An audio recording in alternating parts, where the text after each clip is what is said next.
नमस्कार, प्रणाम। मैं अविनाश वारदात तक के एक नए एपिसोड में आज इस कहानी के साथ आप लोगों के बीच में मैं आया हूँ। ये कहानी वाकई हैरान कर देने वाली है। कहानी को आप पूरे ध्यान से सुनिएगा, अंत तक सुनिएगा। और कहानी के अंत में जितने भी हमारे भाई, हमारे बहन, जितने भी लोग हमसे बड़े बुजुर्ग जितने भी हैं, जिन लोगों ने कमेंट करा है, मैं उनके नाम इस वीडियो के लास्ट में जरूर लूंगा।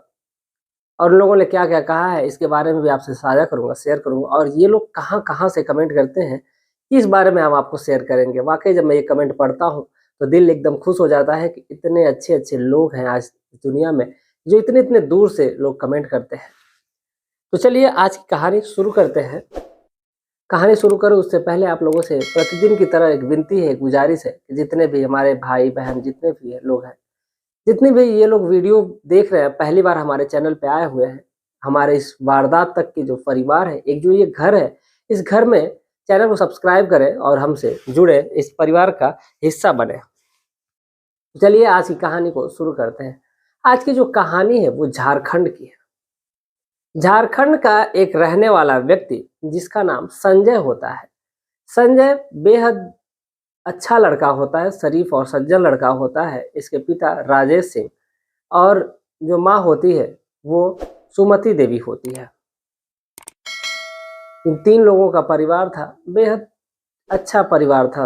लगभग लोग सरकारी नौकरी तो नहीं करते थे, लेकिन मजदूरी करके ही, प्राइवेट जॉब करके ही ये लोग अच्छी खासी इनकम इकट्ठा करते थे और परिवार हंसी खुशी चल रहा था इनका।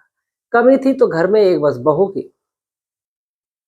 अब जब राजेश है, इस राजेश की अपने जो बेटे हैं संजय, अब उसकी शादी होती है। शादी होती है तो जो घर में आती है वो लड़की, उस लड़की का नाम रिया होता है। रिया जो एक बदला हुआ नाम है। बाकी जितने भी इस कहानी में आपको नाम मिलेंगे सभी बदले हुए रहेंगे। और क्योंकि नाम मैं ओरिजिनल नहीं बता सकता क्योंकि दिक्कत होती है, तो इंडिकेट के लिए आप लोगों के लिए मैं नाम इधर उधर का ही शेयर करता हूँ। इसीलिए संजय की शादी होती है। संजय का एक छोटा भाई भी होता है। माफी चाहते हैं, संजय का इसमें छोटा भाई नहीं है, संजय ही है, यानी कि जो लड़का है राजेश सिंह का एक ही लड़का है। परिवार हंसी खुशी चल रहा है। जब लड़की की शादी होती है जब रिया से, तो रिया जब घर में आती है तो खुशियां लहर दौड़ जाती है। वाकई लोग इतने खुश थे, उनकी बहू इतनी सुंदर मिली थी, सुशील थी, सारे काम बढ़ चढ़ कर वो करती थी। वक्त गुजर रहा था। वक्त गुजरते गुजरते एक दौर ऐसा आता है कि संजय की जो तबीयत है वो धीरे धीरे बिगड़ने लगती है। यानी कि ये जो लॉकडाउन बीता है, इसी लॉकडाउन के बीतने की बात है, यानी कि 2023 की ही ये बात है। अगस्त महीने की, जो अगस्त महीना 2022 वाला बीता है, इसी अगस्त महीने की बात है। तो संजय की जो तबीयत है वो बिगड़ने लगती है और इस कदर बिगड़ती है कि उसकी मौत हो जाती है और वो इस दुनिया को छोड़ करके चला जाता है। अब घर में सास ससुर अकेले हैं। एक बहू है जिसकी अभी कुछ ही दिन पहले शादी हुई है। इस दुनिया को भी उसने नहीं देखा है, लेकिन जिस दौर से वो अब गुजर रही है, घर में पैसे की तो कमी नहीं होती थी। सब कुछ उसको, सारी सुख सुविधाएं दी जाती थी, सब कुछ उसको मिलता था। वक्त गुजर रहा था धीरे धीरे।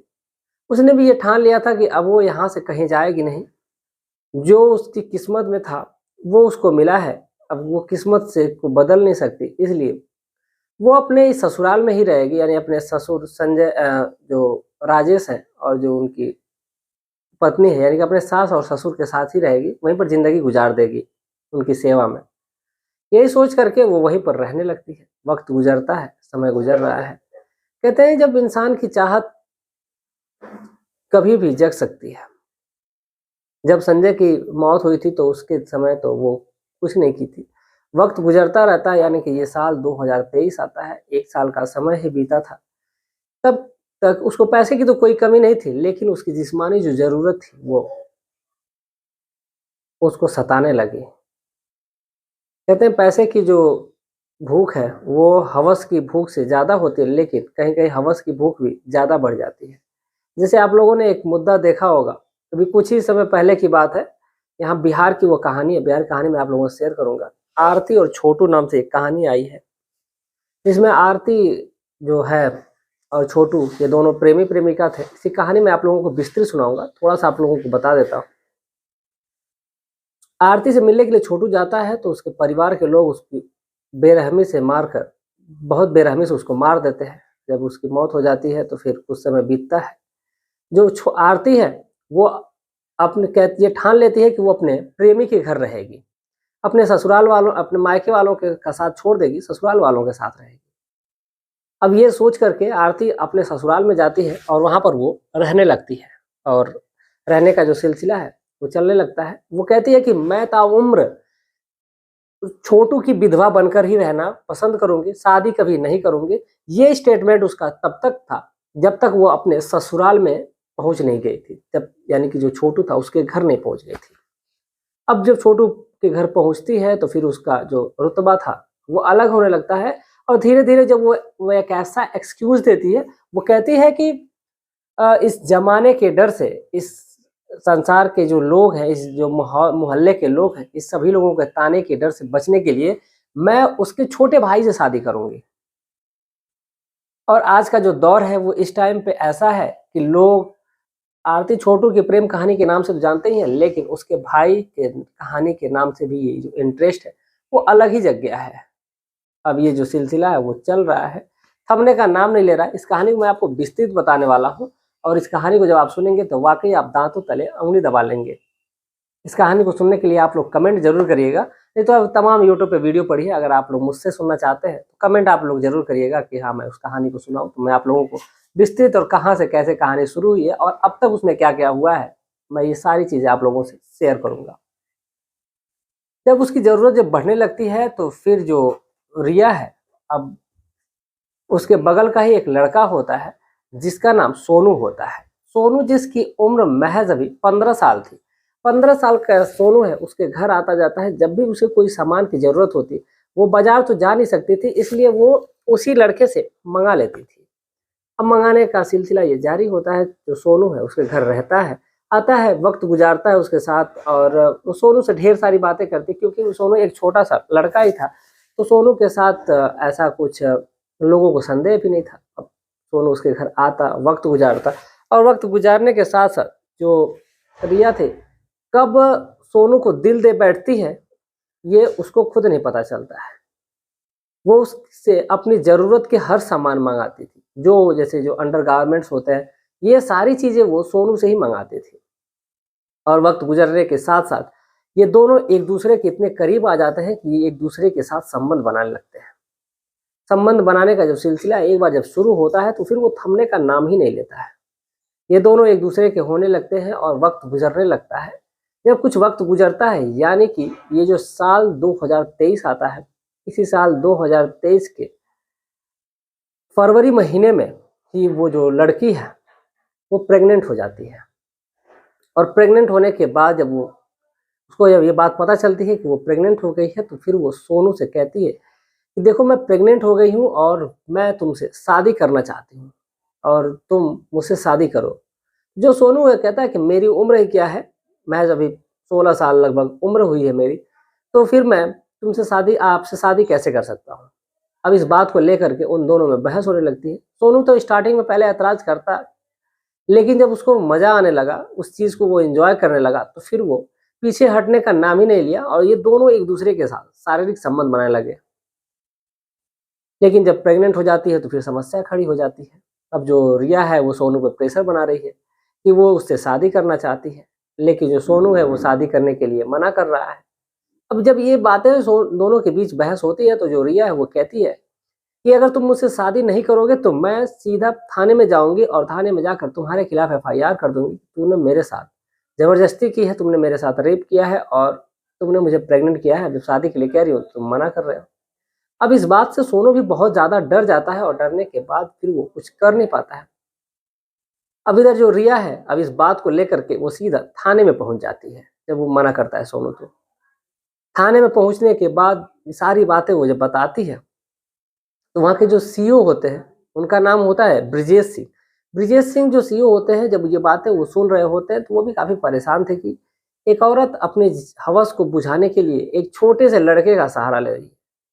दुनिया में तमाम लोग हैं, यानी कि एक जो मोहल्ला होता है, अलग के लोग होते हैं। अब ऐसा नहीं है कि जो रिया थी वो शहर से अपने घर से बाहर नहीं निकलती थी, घर से बाहर भी निकलती, लेकिन वो चाहती तो दूसरे के साथ रिलेशन बना सकती थी। लेकिन उसने ये रास्ता गलत चुना कि उसने अपने बेटे से ही बेटे तमाम जो देवर होता है, कहते हैं कि देवर और बेटा एक बराबर होते हैं। अब जो रिया है, अब इसके खिलाफ भी लगभग पुलिस कार्रवाई करने के लिए तैयार हो जाती है और सोनू के खिलाफ भी तैयार होती है। जब दोनों में की जब जांच की जाती है और तमाम जो कार्रवाई है, ये जब प्रक्रिया चलती है, तो फिर यहाँ पर रिया को ही दोषी पाया जाता है, क्योंकि 15 साल के लड़के को ना ही कोई जानकारी है इस चीज के बारे में, क्योंकि वो तो नाबालिग है। अब वो 15-16 साल का लड़का, आखिर उसको इस बारे में क्या पता। रिया ने ही उसको उकसाया होगा इसी बिना पे कि तब उसने उसके साथ ऐसा किया है, क्योंकि एक औरत और एक 15 साल के लड़के में जमीन आसमान का फर्क होता है। अब एक औरत जब तक नहीं चाहेगी तब तक एक लड़का, वो भी 15-16 साल का नाबालिग, वो उसके साथ ऐसा कैसे कर सकता है। अब कहीं ना कहीं ये सवाल खड़ा होता है। तमाम जब जांच होती है, अब उसमें ये रिया को ही दोषी पाया जाता है और दोषी पाने के बाद रिया के खिलाफ ही गंभीर धाराओं में एफआईआर दर्ज की जाती है और एफआईआर दर्ज करने के बाद फिर उसको जेल भेजा जाता है और उसके खिलाफ अभी भी जो कोर्ट की जो सुनवाई होगी वो चल रही है। अब कोर्ट क्या फैसला तय करेगा ये तो अब बाद में ही देखा जाएगा, क्योंकि कोर्ट का प्रोसेस आप सभी लोगों को पता ही है कि कोर्ट में कितना वक्त लगता है, क्या लगता है, ये सारी चीजें आप लोगों को पता है। क्योंकि जो 2020 का, 15 का, 17 का जो केस है अभी तक वो पेंडिंग चल रहा है। तो ये तमाम बातें हैं जिसको सभी लोगों को समझना चाहिए। और गलती कहीं ना कहीं सोनू के परिवार वालों की भी है और रिया के परिवार वालों की है।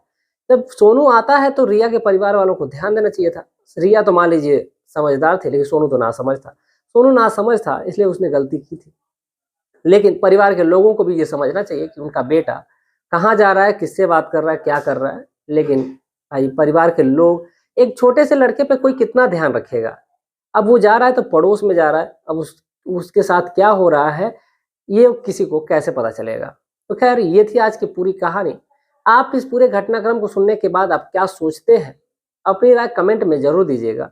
इस पूरे घटनाक्रम को सुनाने का उद्देश्य हमारा किसी की भावनाओं को ठेस पहुंचाना नहीं है, बल्कि आपको जागरूक और सचेत करना है। जैसा कि मैंने कहा था कि मैं इस वीडियो के लास्ट में कुछ लोगों ने कमेंट करा है, मैं उनके नाम लेना चाहूंगा।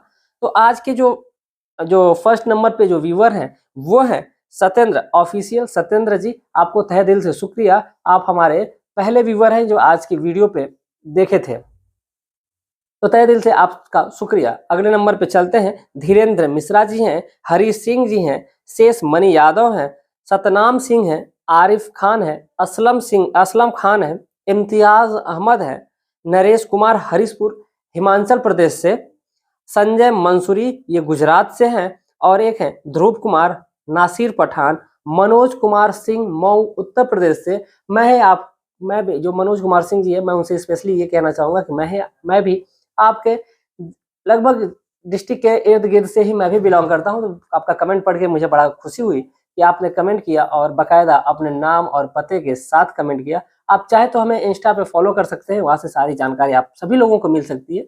आप लोगों को जो भी जानकारी चाहिए होती है, जो भी बात करनी होती है, अगर स्पेशली आप मुझसे डायरेक्टली अगर बात करना चाहते हैं, इसी वीडियो के डिस्क्रिप्शन लिंक में आप लोगों को मेरे इंस्टाग्राम का लिंक मिल जाएगा। आप वहां से डायरेक्टली हमें फॉलो कर सकते हैं और मुझे डायरेक्ट मैसेज कर सकते हैं। अगर वहां से नहीं मिलता है तो मैं अपनी इंस्टा आईडी यहाँ पर डायरेक्ट आपको डिस्प्ले पे दिख भी रहा होगा। नहीं दिख रहा है तो मैं बता दूं आपको, अविनाश जी 0109 करके मेरी आईडी है, इंस्टा आईडी। आप वहां पर जा करके हमें फॉलो करके डायरेक्टली आप मुझे मैसेज कर सकते हैं। अगले नंबर पे है सोहन राठौर, उमा शंकर प्रसाद चौधरी, ये हैं बिहार से। अगले नंबर पे है असम पुरोहित, कुंदन पाल पुणे उत्तम नगर से, शुभम मित्तेई, राजेश राठौर, अभिमन्यु पांडे, और अगले नंबर पे है अजय श्रेष्ठ, नासिर पठान, ध्रुव कुमार। ये तमाम लोग हैं। तो आप सभी लोगों का मैं हाथ जोड़ के तहे दिल से धन्यवाद देता हूं कि आप लोग इतना प्यार और सपोर्ट अपना दे रहे हैं। मैं इसका पूरी उम्र कर्जदार रहूंगा कि आप लोगों का इतना प्यार और सपोर्ट मिल रहा है। जो वारदात तक की फैमिली है वो बड़ी होती जा रही है। कुछ लोगों ने मुझे कमेंट करा था कि 2 मिनट तो इंट्रो में निकाल देते हो, लेकिन मुझे पता है कि जितने लोग हम चाहने वाले हैं वो इंट्रो मैं बेकार में नहीं बोलता। मैं इंट्रो तो मैं पहली बात तो बोलता ही नहीं हूँ। जो भी बातें होती है मैं आप लोगों से डायरेक्टली शेयर करना चाहता हूँ, इसलिए मैं स्टार्टिंग में मैं सारी बातें आप लोगों को बता देता हूँ ताकि इस पूरे वीडियो में क्या होने वाला है, मैं आपको उसका ओवरऑल व्यू देता हूँ आप लोगों को। बाकी कहानी के बारे में आप क्या सोचते हैं अपनी राय कमेंट में जरूर दीजिएगा। मिलते हैं कल शाम 7:30 बजे, तब तक के लिए जय हिंद, जय भारत।